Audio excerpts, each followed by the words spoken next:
Pagi dan salam sejahtera bagi kita semua. Dengan mengucap syukur kepada Allah telah melimpahkan berkah serta rahmatnya kepada kita semua, sehingga kita dapat berkumpul di lomba pemilihan Duta Pelajar Sadar Hukum tingkat Kabupaten Penajam Pasir Utara. Sebelumnya kami ucapkan selamat datang kepada Wakil Kepala Kejaksaan Tinggi Kalimantan Timur, Bapak Dr. Supandi SH.MH, Asisten Intelijen Kejaksaan Tinggi Kalimantan Timur, Bapak Muhammad Sumartono SH.MH. Alhamdulillahirabbil alamin.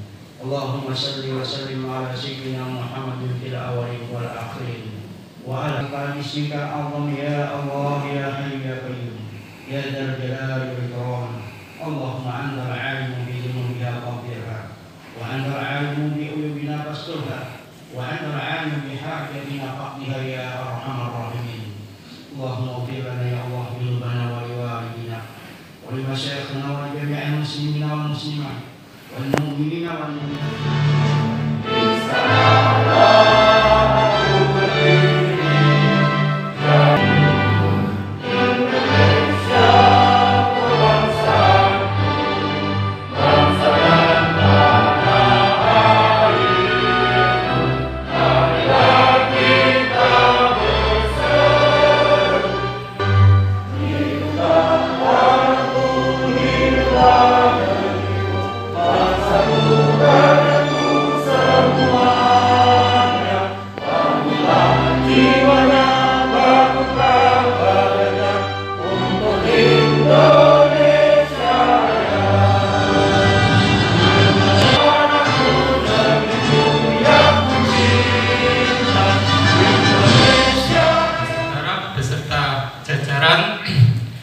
Yang lomba dan teman-teman kami serta anak-anakku sekalian beserta lomba Duta Pelajar, kita memanjatkan puji syukur kehadirat Allah Subhanahu wa taala karena pada pagi yang berbahagia ini kita bersama-sama bisa hadir di tempat yang diwakili oleh para cabang dinas pendidikan dan provinsi, Pak Anjari, PPU yang saya hormati, kemudian segenap unsur yang datang ke sini dari Dinas Pendidikan dan Provinsi Kalimantan Timur yang hadir di ruangan ini, kemudian juga anak-anakku semua, siswa-siswi yang mengikuti lomba Pelajar Sadar Hukum ini, insya Allah selalu dalam sehat dan selalu dalam kemuliaan. Amin. Yang pertama tentunya kita selalu. Nah, Pak Kadis waktu menyampaikan, oh tidak Pak, karena sudah beasiswa itu sudah menjadi program tetap di Dinas Pendidikan dan Kebudayaan Kaltim. Hanya ini formatnya saja yang berbeda. Artinya bahwa program pokoknya beasiswa sudah ada, uang itu sudah ada. Ya. Kemudian kemasannya dibikin ini, gitu. Untuk mendapatkan beasiswa Anda harus ini. Nah, itu. Artinya uangnya itu sudah ada. Nah, nanti tinggal menjaring sesuai yang mendapatkan beasiswa itu. Jadi kalau kita bicara apakah nanti kira-kira putus tengah jalan, jangan khawatir. Itu sudah, dan terima kasih pada ibu pendamping yang sudah mendampingi putra-putranya. Mudah-mudahan anak-anak ini akan menjadi pemimpin masa depan, ya, menjadi penegak hukum yang dapat diandalkan. Kalau ada kesalahan itu dari mulut saya karena gobloknya saya sebagai manusia, ya. Kalau ada kebenaran hanya dari Allah Subhanahu wa taala. Billahi taufiq wal hidayah. Maaf ya, sebelum saya mengakhiri ini ya, dengan mengucap Bismillahirrahmanirrahim, pemilihan Duta Pelajar Sadar Hukum Kabupaten Penajam Pasir Utara tahun 2020 saya nyatakan secara resmi dibuka. Assalamualaikum warahmatullahi wabarakatuh.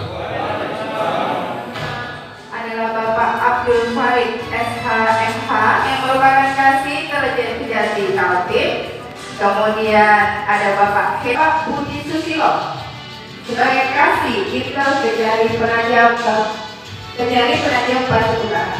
Baik, terima kasih. Beliau adalah juri kita pada hari ini. Ini berapa?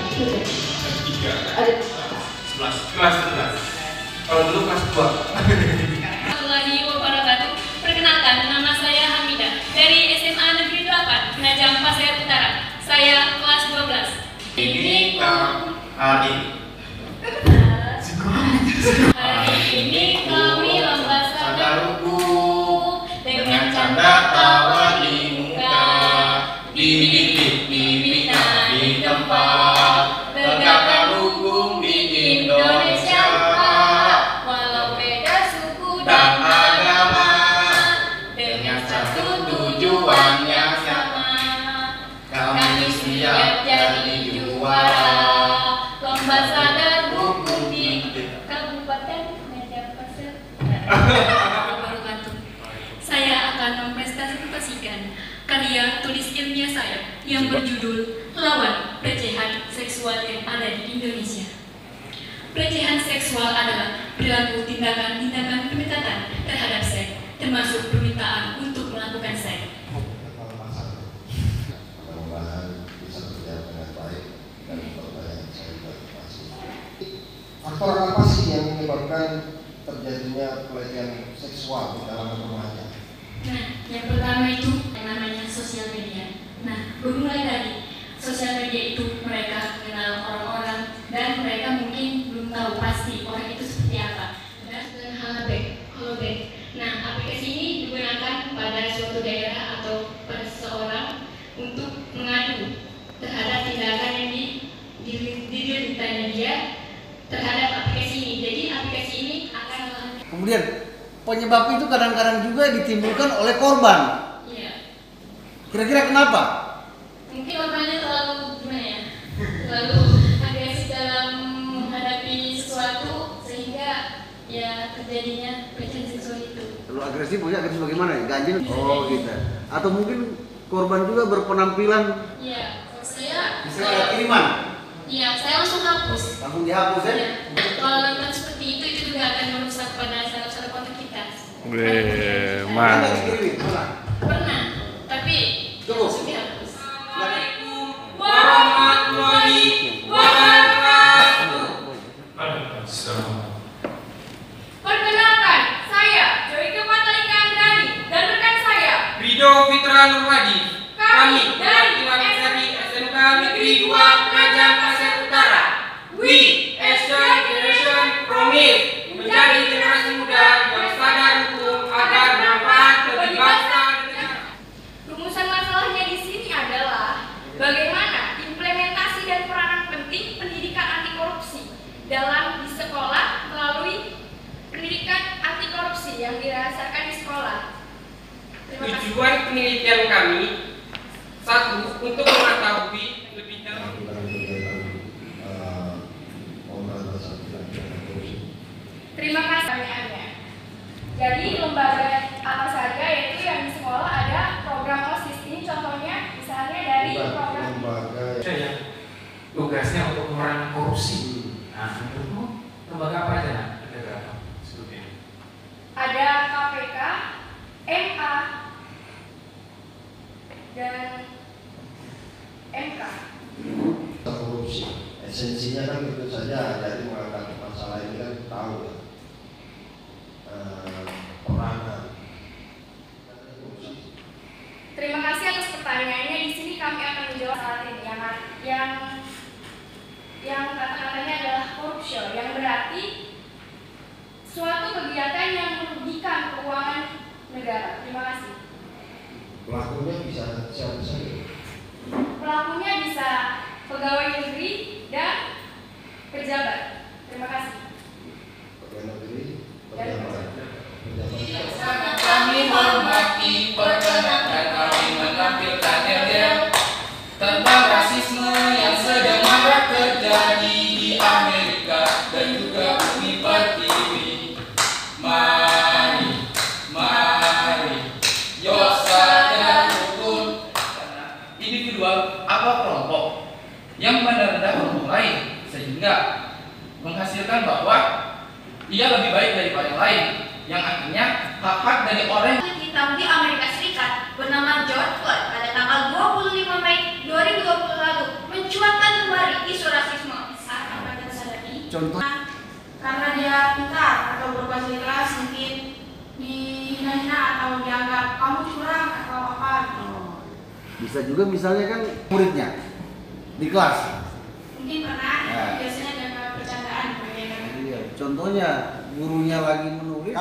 Kalau guru kena bully, misalnya, karena kita jengkel dengan guru ini, ambil olinya kita buka, kita masukin batu di dalam. Kalau zaman dulu kita begitu. Calon pribadi. Ya, kalau pribadi ya. Kalau kalian melihat seperti ini, apa yang kalian lakukan bagaimana? Melapor kepada guru yang paling utama karena kita masih di lingkungan sekolah. Kemudian guru dapat menindaklanjuti apabila ingin menindaklanjuti dan dapat melakukan. Pak, ucapkan assalamualaikum. Zaman dahulu generasi muda Jika belum taat, dan saya hukum. Sudah selesai internasional. Nah, jika kita membahas mengenai bagaimana sih cara kita untuk meningkatkan kesadaran hukum di kalangan generasi muda kita, isu-isu yang lebih sering diangkat atau argumen-argumen yang lebih sering diutarakan kebanyakan ini selaras dengan prioritas pembangunan nasional yang diprogramkan oleh pemerintah, yaitu peningkatan kesadaran hukum serta generasi muda yang berkualitas. Seseorang untuk membaca, menganalisa, dan memecahkan suatu permasalahan. Kurang lebih seperti itu ya? Itulah yang namanya literasi. Saya berpendapat dengan apa pendapat saya. Saya beranggapan bahwa saya justru orang-orang yang mempunyai literasi yang sangat bagus, justru mereka yang menyimpang. Nah, saya berpendapat ini, apa pendapat kalian tentang pendapat saya ini? yang dimana setelah saya menjelaskan tentang bagaimana sih orang berinteraksi itu bisa membentuk kritis, saya sudah menjelaskan bahwa orang yang memiliki pemikiran kritis dan berkarakter baik, maka dia akan lebih mudah dalam mencari benang merah suatu permasalahan sehingga Kami akan menjadikan literasi sebagai prioritas dan kekuatan kami dalam mengajak serta penanaman kesadaran hukum pada generasi muda khususnya, pada generasi muda pada umumnya dan pelajar pada khususnya. dan itu semua tidak akan bisa kita capai tanpa adanya kerjasama dari berbagai otoritas terkait dan asosiasi masyarakat. Literasi ini adalah suatu masalah. 28.776 kasus. Hal itu terjadi karena kurangnya kesadaran hukum dalam diri sebagian besar menjadi lebih baik melalui efektivitas perbaikan dan pengembangan pola pikir masyarakat. Generasi Z atau yang biasa disingkat Gen Z oleh Aswa dan Isa secara pribadi seperti apa? dan hal peran Gen Z menerapkan kesadaran hukum di masyarakat. Yang pertama, kami aktif mensosialisasikan kesadaran hukum di sekolah kami karena kami merupakan wakil dari Kabupaten Penajam Pasir Utara dan Mereka masih melakukan tindak kriminalitas yang tidak berperi kemanusiaan dan tanpa toleransi, merenggut hak orang lain, serta melakukan bullying yang menyisakan trauma mendalam dan melakukan diskriminasi. Nah, selain itu juga banyak sekali pelajar-pelajar yang bahkan berani melakukan pelanggaran terhadap hak. Mereka bahkan tega melakukan kegiatan bullying atau bahkan melakukan perbedaan dalam pergaulan. Bismillahirrahmanirrahim. Baik, di sini saya akan mempresentasikan hasil karya tulis kami berdua. Hukum adalah suatu peraturan yang secara resmi dianggap mengikat, yang dikukuhkan oleh pemerintah. Dengan peraturan dan sebagainya adalah untuk mengatur pergaulan hidup bermasyarakat. Sama dengan generasi yang tidak lepas dari teknologi juga. Di mana saat ini teknologi semakin berkembang, semakin tidak terbentuk lagi, sehingga terbuka informasi itu juga sangat mudah. Namun demikian kita mesti bijak di dalam memanfaatkan teknologi itu sendiri. Nah, ini saya tanyakan, ini generasi muda ini kan lebih tertarik kepada informasi-informasi dari masing-masing nanti dijawabnya.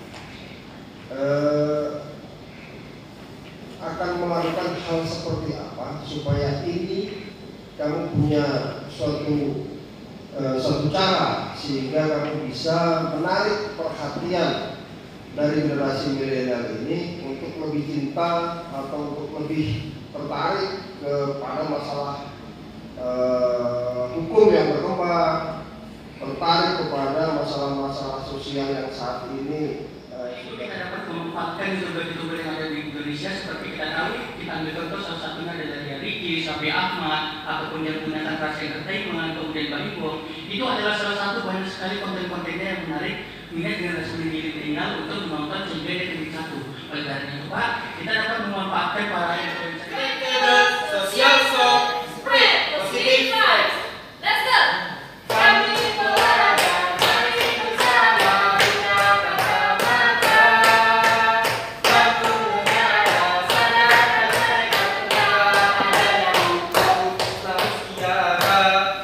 Kita semua yang terhormat Bapak Dewan Juri, yang kami hormati Bapak dan Ibu, Panitia Pemilihan Duta Pelajar Sadar Hukum tingkat SMA, SMK, MA, SMA Negeri 3, Penajam Pasir Utara akan mempresentasikan saya Muhammad Irsal Ibat dan rekan saya Dina Firdania Fitri. Kesadaran hukum merupakan suatu sikap yang dimiliki dan diterapkan dalam kehidupan sehari-hari sebagai upaya untuk mewujudkan negara penegak hukum. Baik, media sosial saat ini itu bisa dikatakan sebagai candu di masyarakat Indonesia, khususnya bagi remaja. Nah, bagi remaja, media sosial dikatakan sebagai kalau memang ya seperti itu. Makanya pertanyaan kami ketika karya tulisnya ditulis ruang lingkup yang sangat sempit, ya, jawabannya masih sempit juga. Kalau kadang-kadang ada yang kami baca sudah melebar, terlalu luas. Padahal yang kami inginkan ya ruang lingkup situ-situ saja. Nggak usah terlalu jauh-jauh sudah bicara masalah politik. Atau itu sudah bicara masalah hilafiyah ya. Jadi lagi dihitung ini, ya mudah-mudahan siapa menangnya, yang menang harus kalau kata Via Valen apa? Karya sehingga dapat kita adukan di sini, mohon maaf, atau kita perlombakan di sini. Di sini kita bukan untuk menang dan kalahnya, di sini adalah kita sebagai saudara. Sangat berat kami menyampaikan karena selisih nilainya juga sangat tipis. Pemenang pertama, maaf, untuk pemenang ketiga. Pemenang ketiga adalah dengan judul makalah Peran Generasi Muda sebagai Penangkal Rasisme bersama dengan Zaki Al-Hakim Putra Paharinding. Nomor 24. Pemenang kedua dengan judul makalah, dengan judul karya tulisnya Eksistensi Gen Z sebagai agen of change yang sadar hukum mewujudkan Indonesia bebas COVID-19. Ini judulnya yang pertama ini.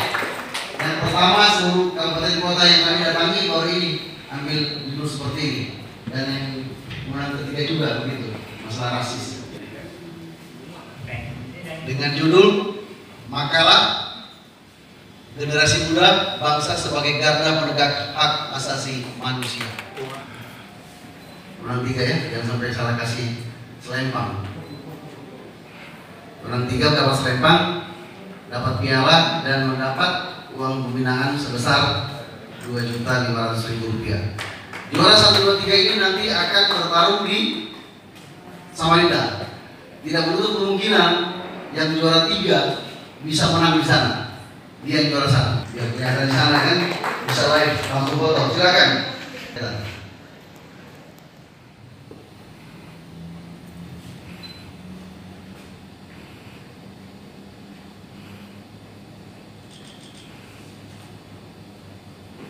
Ya, mendapat selempang, ketampang, dan mendapat piala.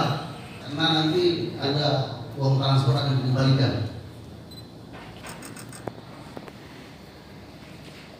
Oke, terima kasih. Bapak Kepala Desa Gustinanda Herbiansa dan Arul Sulaiman dari SMA Negeri 4 Penajam Pasir Utara dengan judul Generasi Muda Bangsa sebagai Garda Penegak Hak Asasi Manusia. Musiknya mana? Kedengaran? Harusnya biar championnya mana?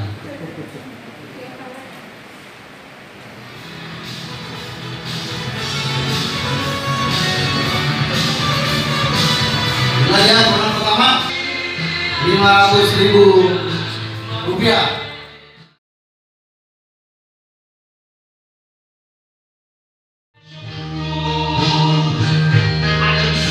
Ayo,